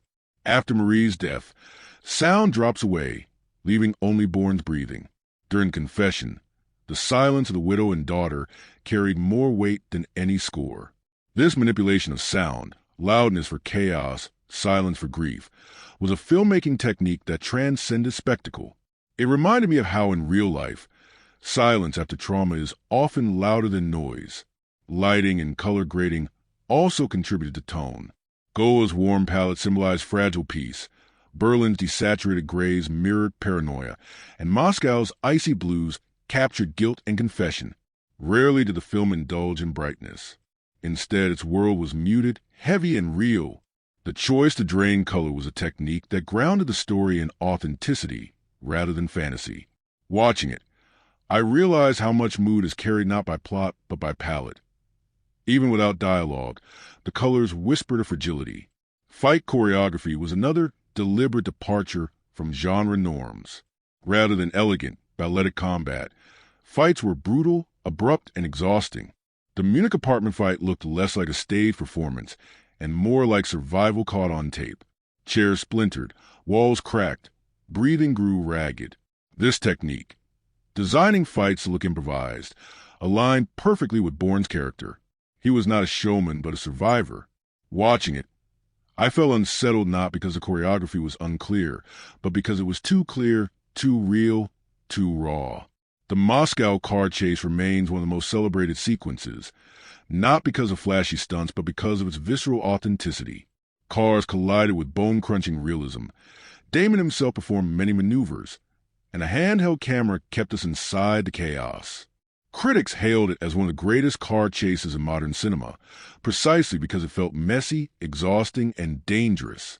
The technique here was restraint, practical stunts over CGI, imperfection over polish. I thought of how life's crises, too, are messy and bruising, not sleek or cinematic. The chase symbolized survival itself. Progress through collision, endurance through scars. Music was another technique that set the tone. John Powell's score blended tribal percussion, electronic pulses, and strings into rhythms that mimicked heartbeats. The recurring theme, Extreme Waves by Moby, tied the film's restless energy into a single anthem. Fun fact, Powell deliberately avoided triumphant orchestration, instead crafting music that unsettled, propelling viewers into paranoia. This decision set the film apart from its peers and gave it an identity inseparable from its sound. Box office performance revealed the cultural appetite for this kind of filmmaking. Released in 2004, the film grossed over $288 million worldwide, far surpassing its budget. Critics may have debated its style, but audiences responded with enthusiasm. Sequels often struggle to maintain momentum, yet this one outperformed expectations, proving that viewers crave realism and grit in their action. For me, the strangest fact was that a film so heavy with grief, so devoid of escapist charm, could find mass appeal. It revealed that audiences were ready for action films that bruised rather than dazzled. Critics remained divided. Some hailed the film as revolutionary, praising its authenticity and emotional depth. Others derided it as disorienting or overly bleak. Yet even the negative critiques acknowledged its influence. The Bourne style became shorthand for shaky realism, imitated in films from Quantum of Solace to Taken. The box office confirmed what critics could not agree on, that discomfort and sorrow had found a place in mainstream cinema. Awards recognition was modest but telling. The film received nominations for editing and sound, areas where its techniques were most radical. More importantly, it shifted the cultural conversation. Spy thrillers would no longer be judged only by charm and spectacle. They would be measured against Bourne's bruised realism. For me, the greatest filmmaking technique was not any single element, but the way they converged into coherence. Handheld cameras mirrored memory's instability. Editing mirrored breath. Sound mirrored trauma. Palette mirrored emotion. Together they created not just a film, but an experience of paranoia. And the box office proved that audiences embraced this coherence, even when it left them unsettled. By the end of my reflection, I realized that the Bourne Supremacy was less about entertainment and more about redefinition. It redefined how action could be filmed, how silence could carry weight, how sorrow could anchor spectacle. Its box office success confirmed that audiences were hungry for change, that they wanted heroes who bled, survived, and confessed rather than quipped and triumphed. The filmmaking techniques and numbers together tell the same story. A story of transformation, where cinema itself was shaken into new shape. When I turned my focus toward the cast, I realized that what made the Bourne Supremacy endure was not just its restless direction or bruising stunts, but the faces and voices that carried its weight. A story of paranoia and grief could easily collapse into abstraction without actors grounding it in human expression. The cast gave the film its soul. Their interviews revealed the burdens of embodying such fractured lives, and the audience reviews showed how these performances echoed across the world. Together, cast, interviews, and reception formed a chorus that deepened my understanding of what the film truly accomplished. Matt Damon as Jason Bourne was a movable center. What struck me most in his performance was the silence. He spoke little, but his body carried exhaustion. His eyes carried grief. In interviews, Damon admitted that this was the hardest part. You can't hide behind words. You have to let silence do the talking. He trained for months in stunt driving, martial arts, and firearms, but his greatest preparation was psychological, learning to convey guilt without melodrama. Critics often noted how different he was from the archetypal spy. No quips, no charm, no invulnerable bravado. Just a man bruised, limping, haunted. Damon later confessed that he loved Bourne precisely because he wasn't a fantasy, but a survivor. Watching him, I felt the truth of that. Strength laced with fragility. Franka Potente, as Marie, appears only briefly before her death, yet her presence shapes the entire film. In interviews, Potente reflected on how bittersweet the role was. She loved working in Goa, loved the intimacy of the early scenes, but she knew her character's death would transform Bourne into something darker. Marie is the only thing tethering him to peace, she said, and when she's gone, he has to face who he really is. Audience reviews often mourn her absence, some even criticizing the filmmakers for using her as a catalyst. Yet many also recognize her importance. Marie became not just a character, but a symbol of innocence lost, a memory that haunted every frame afterward. Joan Allen as Pamela Landy brought quiet gravitas. Critics praised her as the intellectual counterweight to Bourne's physicality. In interviews, Allen spoke of researching real intelligence officials, noting how they carried authority not through shouting, but through presence. She wanted Landy to embody both strength and curiosity, someone who could shift perspective rather than cling to rigid narratives. Audiences often highlighted her performance as one of the film's strengths, noting how her calmness contrasted with the chaos around her. For me, Landy symbolized the possibility of empathy within institutions, and Allen's restrained intensity made that believable. Brian Cox as Ward Abbott embodied bureaucratic, wrought with chilling plausibility. He played Abbott not as a villain with grand schemes, but as a man quietly desperate to protect himself. Critics noted how a performance made corruption seem ordinary, even mundane. In interviews, Cox admitted that he relished the role because the scariest villains are the ones who think they're just doing their job. Audiences responded with unease. Abbott was not flashy but believable, the kind of man they imagined could exist in real intelligence offices. Watching him, I was reminded of how power often hides in plain sight, cloaked not in menace but in paperwork. Karl Urban as Kirill, the Russian assassin, gave us Bourne's mirror. His performance was sharp, cold, efficient, a man defined entirely by function. Fun fact, Urban trained extensively in stunt driving for Moscow Chase, and many of the most dangerous maneuvers were performed by him rather than doubles. In interviews, he admitted that the role fascinated him because Kirill represented what Bourne might have been if he hadn't broken free. Audience reviews often praised the intensity of his presence, even though his dialogue was minimal. For me, he embodied the path not taken, the ghost of obedience. His eventual sparing by Bourne symbolized mercy, extended not just an enemy, but to the shadow of Bourne's own past. Supporting cast members added texture. Julia Stiles returned as Nikki Parsons, her small role hinting at deeper knowledge that future films would explore. Critics noted her quiet nervousness, her sense of being caught in systems larger than herself. In interviews, Stiles admitted she was surprised her role grew in later sequels, but she appreciated the chance to show how ordinary people get trapped in extraordinary machinery. Audiences often speculated about her significance, sensing that her nervous energy carried more weight than screen time suggested. Interviews with the cast revealed the physical toll of the production. Damon described bruises, exhaustion, and endless rehearsals. Potente remembered the heat of Goa and the surreal contrast between idyllic beaches and scenes of grief. Allen spoke about the challenge of embodying intellect rather than action. Urban recalled the cold of Moscow nights, his breath freezing as he performed stunts. These behind-the-scenes glimpses humanized the film for me. Beneath the spectacle were actors enduring discomfort, crafting authenticity from pain and patience. Audience reviews added another chorus of voices. Many praised Damon's performance as redefining the spy hero, making him human rather than invulnerable. Some mourned Marie's loss, arguing that it robbed the story of warmth, while others insisted it gave the film emotional depth. Landy's role divided viewers. Some saw her as brilliant, others as underused. The Moscow chase was almost universally praised, though some confessed it left them exhausted rather than exhilarated. What fascinated me most was how often reviewers used the word real. They spoke of fights feeling real, the chases feeling real, the grief feeling real.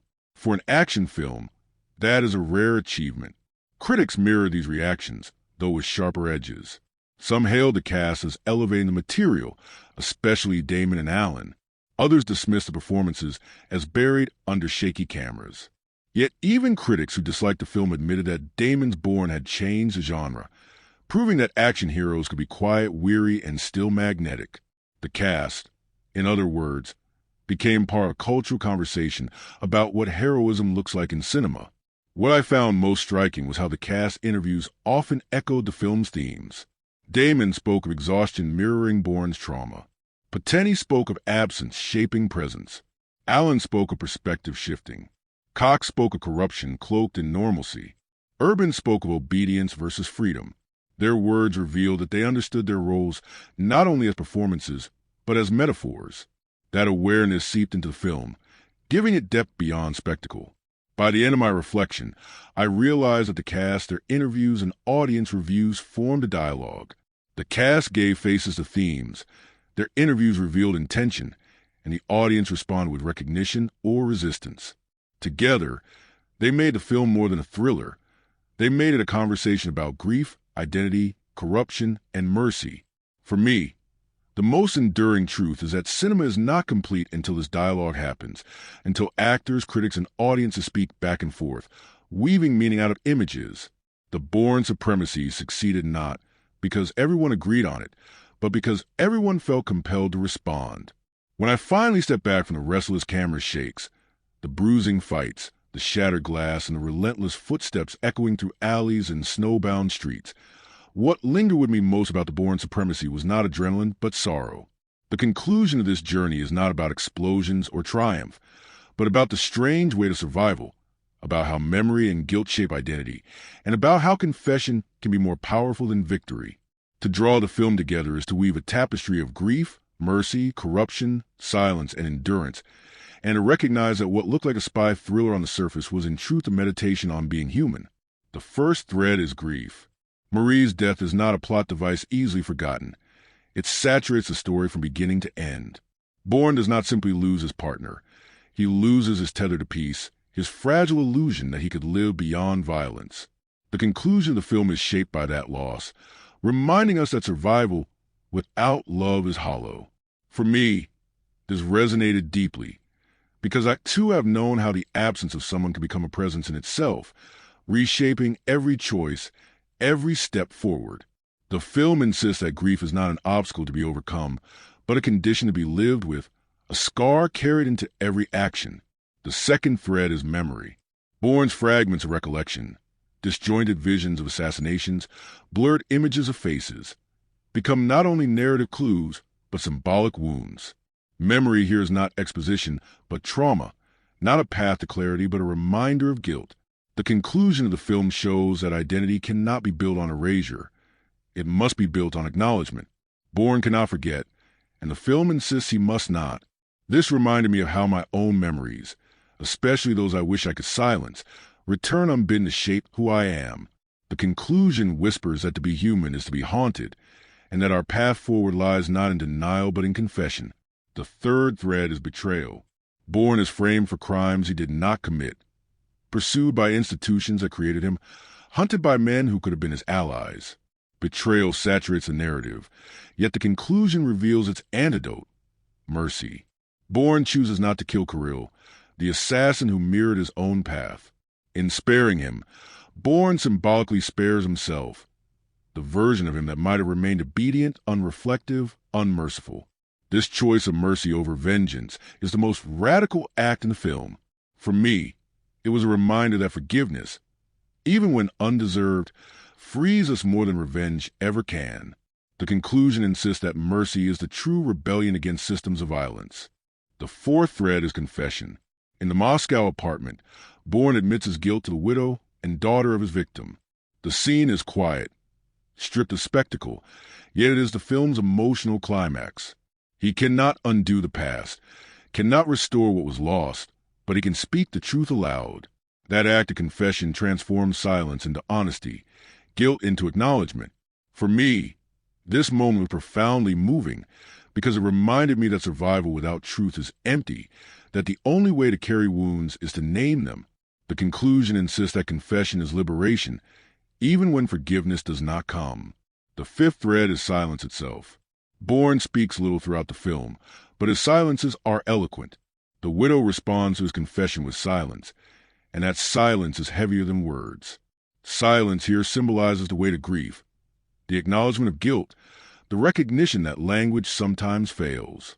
I found myself reflecting on the silences of my own life, the silence after betrayal, the silence after loss, the silence of shared recognition, and how often silence carried meaning deeper than words. The film concludes not in speeches but in silence, reminding us that truth is sometimes too heavy to articulate. The sixth thread is corruption. Ward Abbott embodies the institutional rot of intelligence systems, the willingness to bury truth beneath bureaucracy. His death in the film symbolizes the collapse of that rot, yet the conclusion does not offer easy optimism. Corruption is shown as systemic, enduring beyond individuals. Pamela Landy's recognition of Bourne's innocence suggests the possibility of change, but it is fragile, incremental. For me, this reflected the truth of institutions I have known. Progress is possible, but corruption is resilient, always lurking. The conclusion whispers that confession and perspective are the only antidotes, fragile but real. Cinematically, the conclusion of the film is shaped not by spectacle but by restraint. The handheld camera remains restless but softens in Moscow, framing Bourne limping through snow. The color palette is icy, drained, capturing the exhaustion of survival. The soundscape embraces silence rather than explosions. The editing slows, breathing with Bourne confession. These cinematic choices embody the themes: instability, grief, honesty, fragility. For me, the most enduring image is not the crashes or gunfire, but Bourne limping into the cold night, alive but scarred, carrying confession as his only victory. Box office numbers remind us that audiences embrace this sorrow. Despite its bleakness, the film grossed nearly $300 million, proving that people were ready for spy thrillers that bruised rather than dazzled. Critics debated its style, some praising its authenticity, others condemning its disorientation. Yet even the criticism confirmed its influence. The conclusion of the film's cultural story is that it reshaped action cinema, birthing imitators and debates that still ripple today. When I gather all these threads, grief, memory, betrayal, mercy, confession, silence, corruption, I see that the film's conclusion is less about plot than about humanity. It insists that survival is not triumph, that redemption is not erasure, that identity is not discovery but choice. Bourne is not healed, not freed, not absolved. He is simply honest. And in that honesty lies fragile peace. For me, that is the truest conclusion of all. That peace does not come from forgetting but from confessing, not from triumph but from mercy, not from erasure but from endurance. And so, as I step away from this reflection, I feel sober but grateful. This film, with its bruises and silences, reminded me that to be human is to be haunted, yet to endure anyway. It taught me that scars are not signs of weakness, but survival, that confession is a first step toward healing, and that mercy is the deepest rebellion against systems of violence. Watching Bourne limp into night, I felt as though I, too, carry my scars with more honesty. Thank you for sharing this journey with me. If you found meaning in these reflections, if you too felt the weight of grief, the fragility of memory, and the quiet strength of confession, I invite you to like this video, to subscribe for more explorations of cinema's hidden truths, and to continue walking with me as we uncover the stories beneath the stories, the silences beneath the noise.